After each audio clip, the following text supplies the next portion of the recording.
Welcome to Penrose Learning, where we make understanding easy. You start with the essentials: replacement pads, a small flat pick, and a clean surface. You power the Qc35 off and position it cup up. Use the pick to nudge the pad's outer lip where the seam meets the plastic ring. This releases the retaining groove.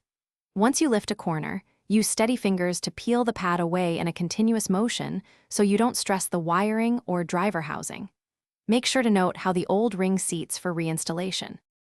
After removing the outer cushion, detach the foam from its retaining ring so you can clean both parts. You remove adhesive and lint with a microfiber cloth and a small amount of isopropyl. Never soak the driver. Once the surface is clean and dry, check the driver lip and wiring for damage. This is why slow inspection matters. With the new pad oriented correctly, align its retaining ring to the ear cup groove. This prevents twists that create gaps or pressure points once seated. You install the new pad by pressing the retaining ring evenly into the ear cup groove, working around the circumference so the lip snaps in uniformly. Uneven seating causes leaks or muffled sound. Once seated, wear the headphones and play a familiar track to confirm bass response and comfort. Make sure the seal feels even and that no foam bulges into the driver.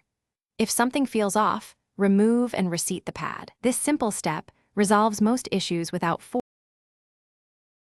Thanks for watching. If this was helpful, leave a like and consider subscribing. See you next time.